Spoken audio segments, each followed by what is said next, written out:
Hello and welcome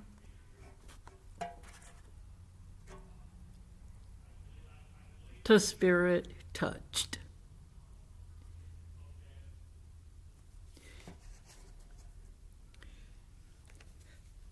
This is a preamble to some lessons we're going to have in the future.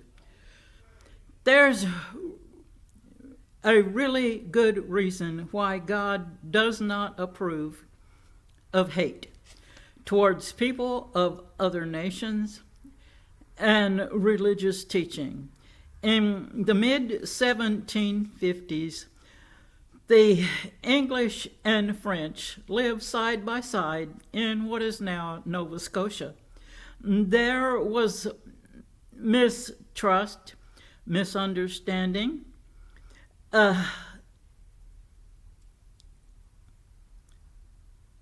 as yet and a very strong hate between them.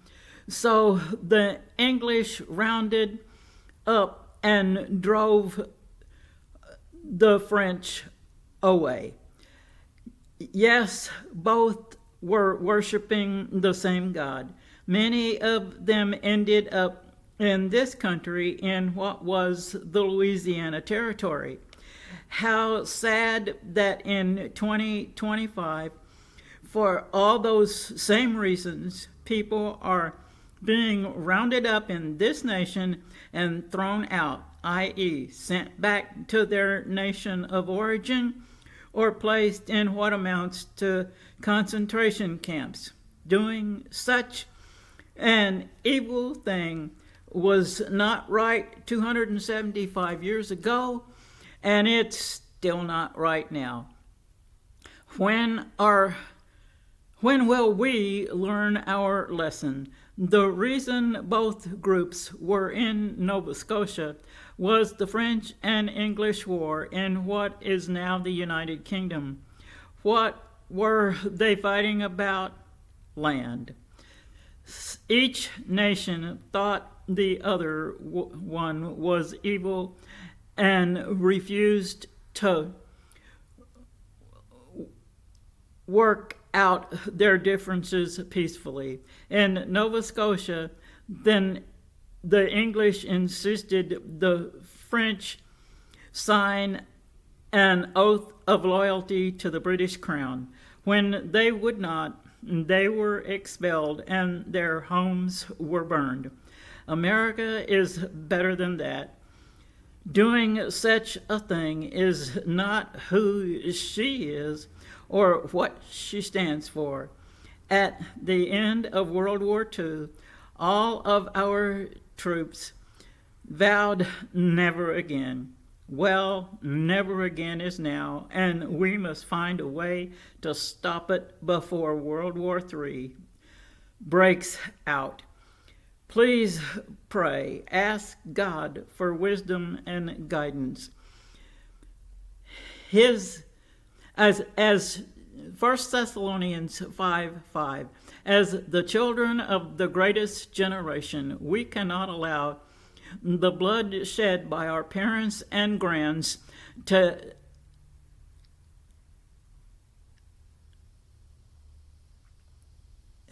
have been shed in vain. One of God's many names is Sulfa. It's Hebrew for freedom. We must not let the light of freedom go out in our generation. We must follow the words of Matthew 5:9 and 2 Thessalonians 3:16. Why? Because that's what brings us Numbers 6:24 through 27. One of our anthems says, "Let freedom ring."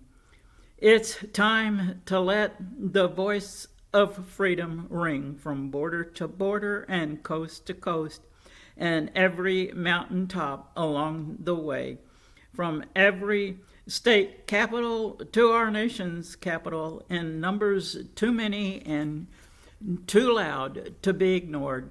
Let our voices roar like never before. It's time to speak now, or we will not be able to hold the peace.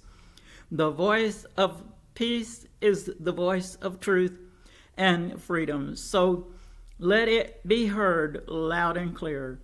Make no mistake, hate leads to war. Let's make love and peace instead. Let's tear down the strongholds of hate in the name of the Lord. Where there's hatred, we must sow peace. It's time to let there be peace on earth, and let it begin with me and you. Let's be doves of peace, not hawks of war. If we truly serve the Prince of Peace, then let's start acting like it. Isaiah 9:6 and Ephesians 2:14 through 16a. Following him brings reconciliation among the nations and true security for all people. It conquers the warring factions inside of us. Then there will be his peace in all of our relationships. Is it easy? No, but it's what builds bridges of peace. Where does it start? With forgiveness in our hearts from him spilling out like a mighty river to others who cross our path. Micah 4:2 part D. Shalom. If not us, then who? If not now, when? Let's start doing Joel chapter 2, 12 through 13a, and let's start doing Micah 4, 3c through 5. Finally, I pray up on you Philippians 4, 7 part A in the KJV. And yes, Jesus said to many of those whose lives he touched, go in peace and sin no more. Notice that all of Paul's letters were signed with the words, grace and peace. You may send your prayer request to He Answers TWO@gmail.com. And please join this church and others who believe in peace and freedom in praying for those two very things as you have never prayed before.